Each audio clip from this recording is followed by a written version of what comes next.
Well, good evening. Glad you could all join us tonight for this Bible study. I'm going to start off with a warning.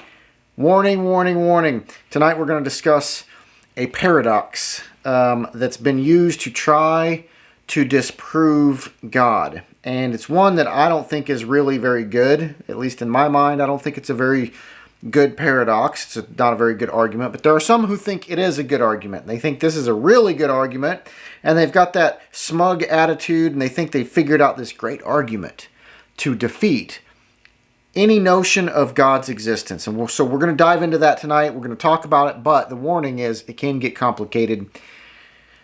It can get hard to understand. This is one of those topics that I really enjoy talking about and thinking about and discussing, but other people say, I didn't get any of that. That right over my head. I don't understand it. I didn't like that lesson. I get that. I understand that. But I do think these are fun topics to think about and talk about. This lesson won't be everyone's cup of tea, but hopefully it's yours. Hopefully you like this. So, to present the argument to you, this past week I asked some of our youth the question. I went ahead and put the paradox to them and wanted to see what they could come up with. And I asked them two questions. Let's go ahead and watch this video and see what they came up with. All right. Question number one. Is God all-powerful? Yep. Yes. Yes. Yes. Yes. I would say so. Okay. If God is all-powerful, can he make a rock so big that even he can't lift it up? That's a hard question.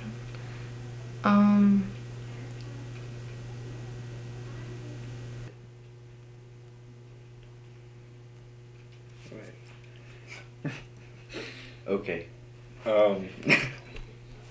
No. He can't? If he's all powerful, if he made a rock that's so big that he can't lift it, that wouldn't make sense. Then he wouldn't be all powerful. Well, then you're saying he can't make a rock that's so big. Well, he can make that rock, but he can make that rock and he can still lift it. Well, if he can still lift it, then he can't make it so big that he can't lift it.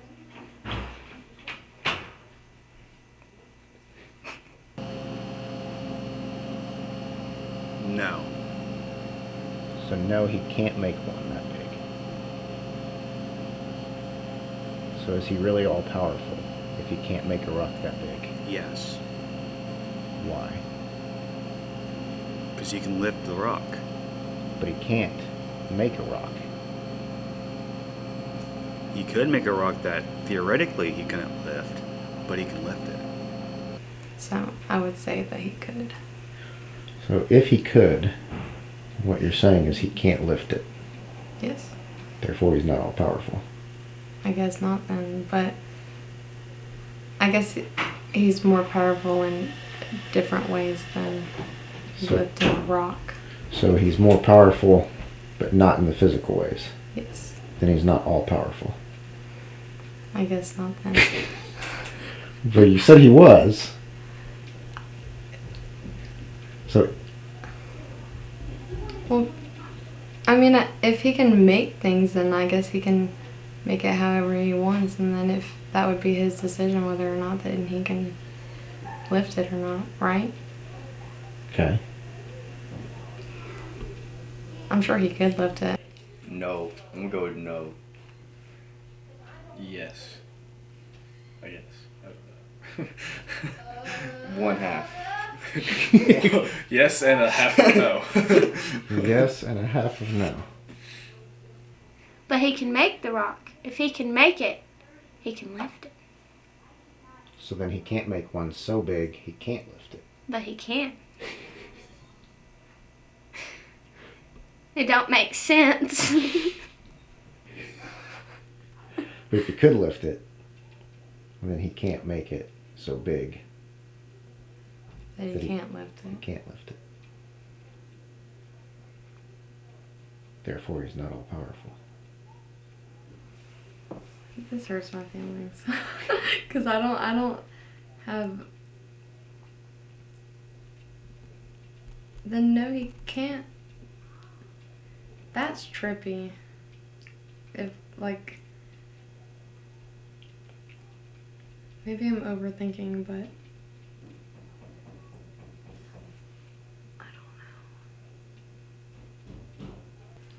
If he can make a rock so big you can't lift it, then he's not powerful enough to lift it, so he's not all powerful. But if he can't make it so big, then he's not all powerful, because he can't make it that big. Maybe he's like 99.9% all powerful. Because if you think about it, if God would be a certain size, he'd be expected to lift as much as he could. Like, for me, I could only lift so much. But he can make a bigger rock that theoretically he shouldn't be able to lift, but he's all powerful and therefore he can lift it. Okay. Yeah, I think the answer is 32. 32. 32. No, it's always 40. 40. And the answer is C.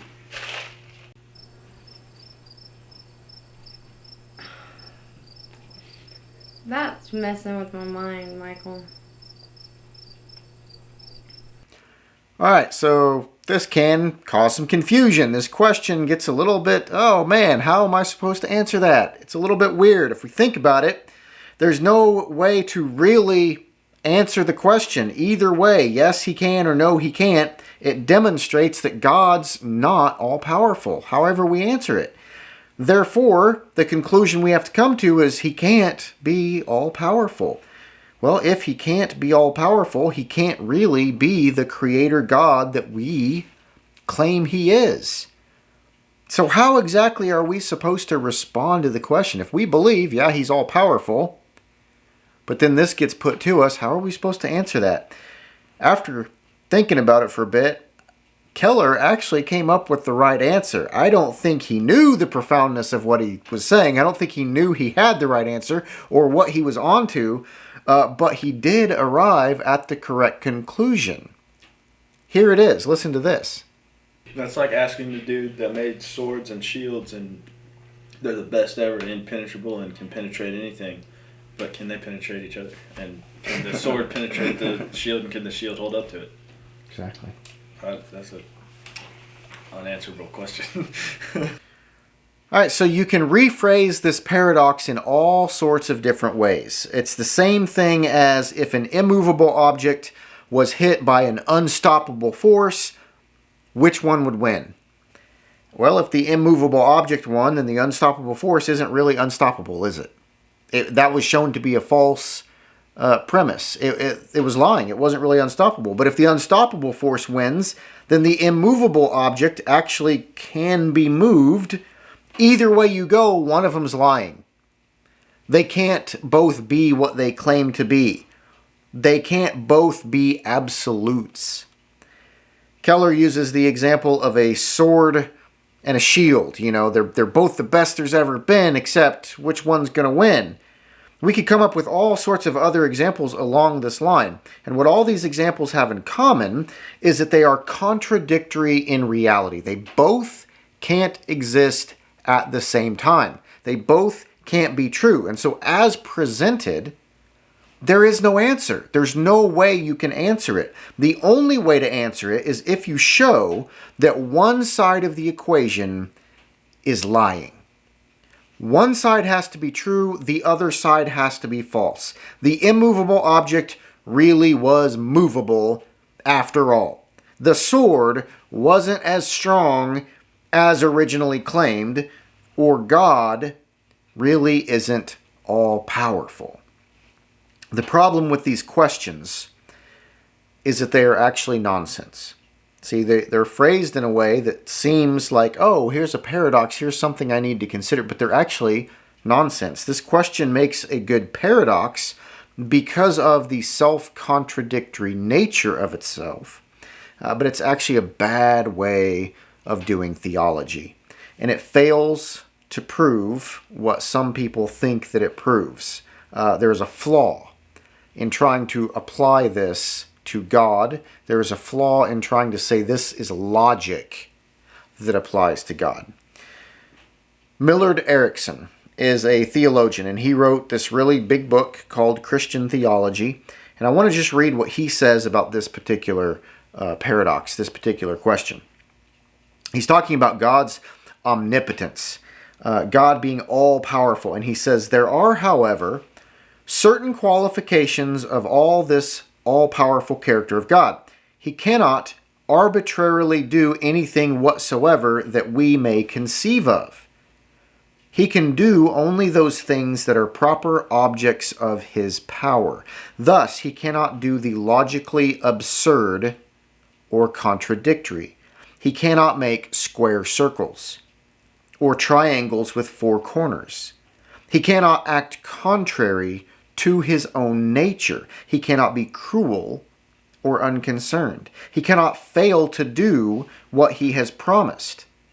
Philosophers have long debated such questions as to whether God can make a stone so large he cannot lift it. The dilemma is that either an affirmative or a negative answer seems to indicate some limitation on his power. The correct answer is that there is no limitation on how large a stone God could create or how large a stone he could lift. The problem stems from an inadequate formulation of the question. It seems to be asking whether God is able to contradict himself or to frustrate himself, both of which are inappropriate to the nature of God. In this respect, they are not unlike the questions of whether God has the power to sin or to lie.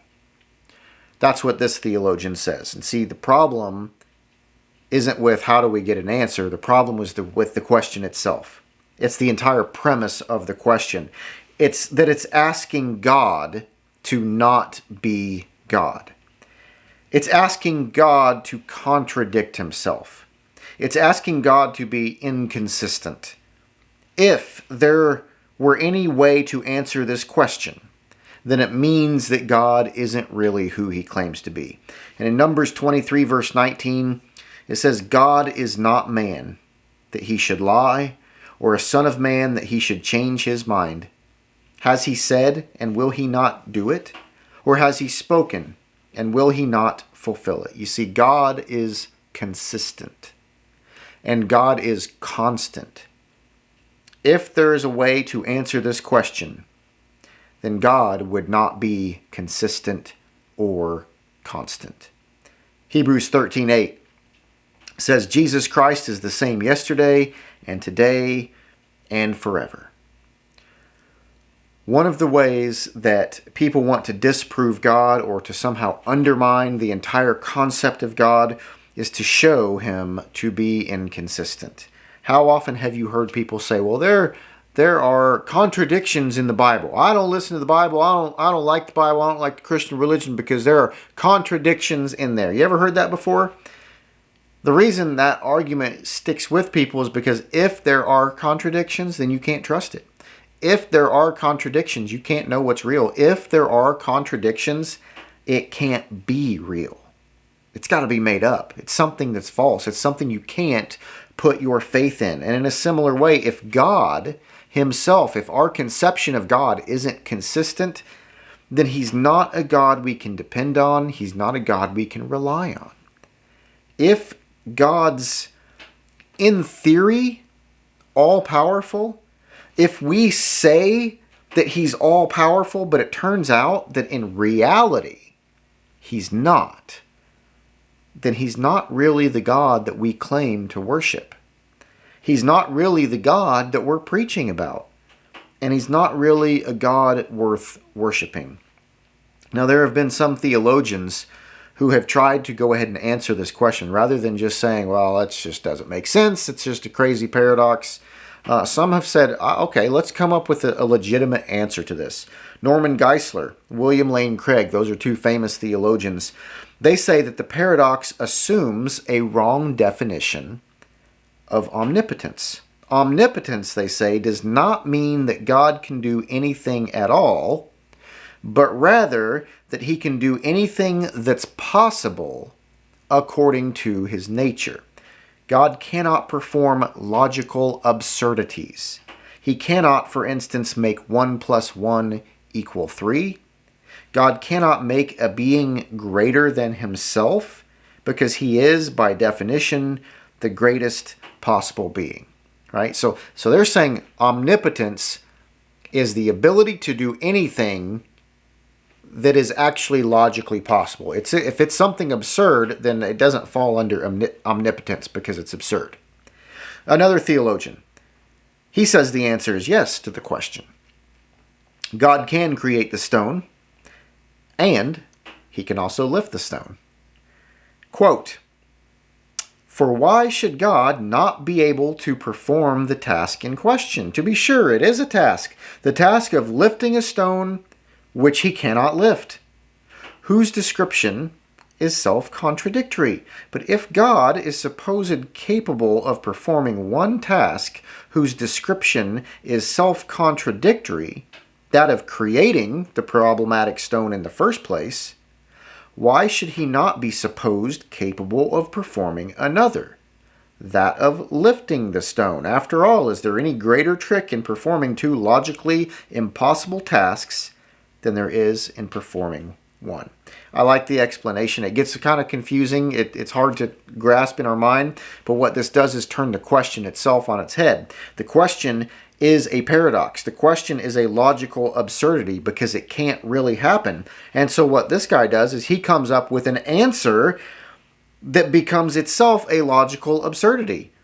It's like saying, let's take that question and answer it in the same way it's asked. So he says, yeah, God's all powerful.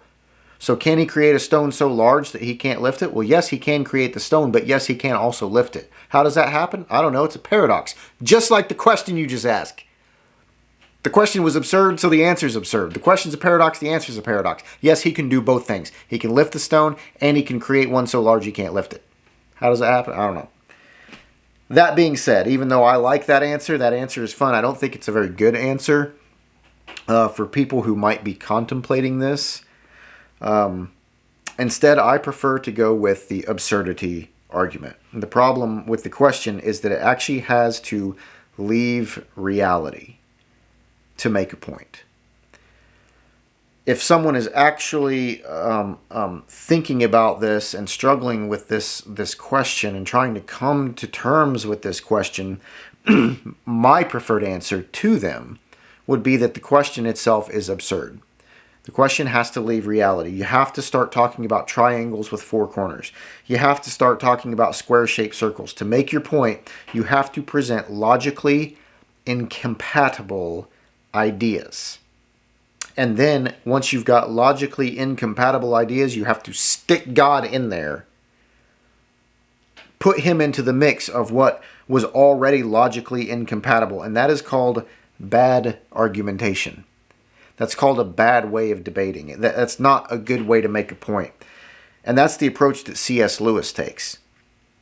If you're using the rules of logic, then God can lift this rock must have a truth value of either true or false. Logic says it can't be both at the same time, right? You can't have both at the same time, otherwise it would be nonsense, and nonsense does not suddenly acquire sense and meaning with the addition of the two words, God can, before it. This is what C.S. Lewis is saying. He said it's absurd. And just because you say, well, can God do this? Well, now you've interjected God. It's still absurd.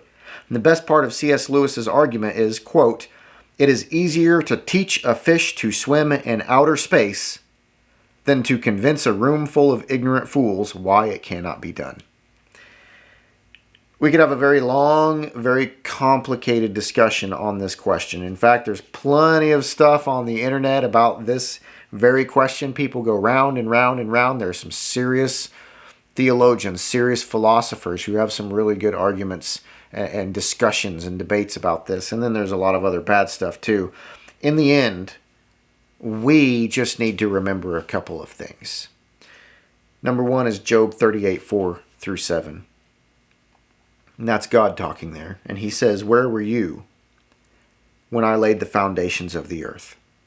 Tell me, if you have understanding, who determined its measurements? Surely you know. Or who stretched a line upon it?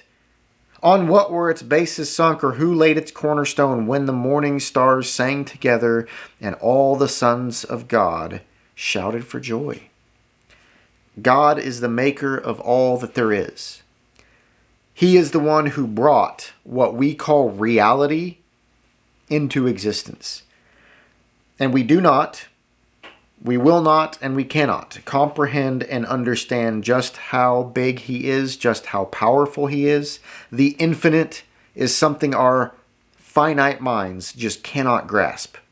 We can't truly comprehend it. Omnipotent, all powerful, that's a concept that is really, really hard to grasp.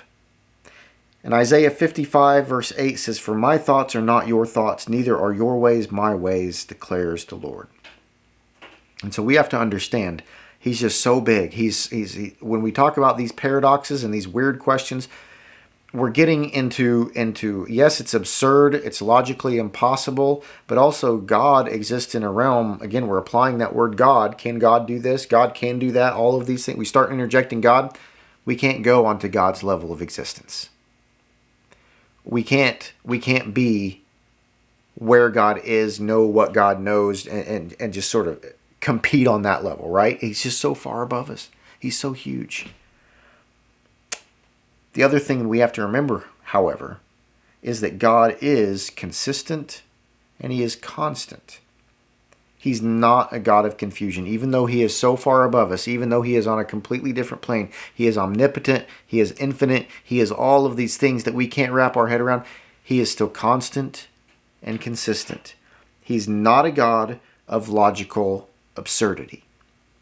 And we can go through all sorts of weird paradoxes and throw those weird paradoxes at Him and do some mental gymnastics to disprove God. But in the end, God wins. God always wins. Every single time. I know this has been confusing for some of you, but I hope you grasp some of it. And I hope at least you grasp the fact that we can understand what we need to understand. Even though God is so far above us, we can still grasp the things we need to grasp because He is logical. He does make sense. We can study Him. We can understand what we need to understand. And I hope you understand what you need to understand. If you don't, keep on studying. Keep on working at it.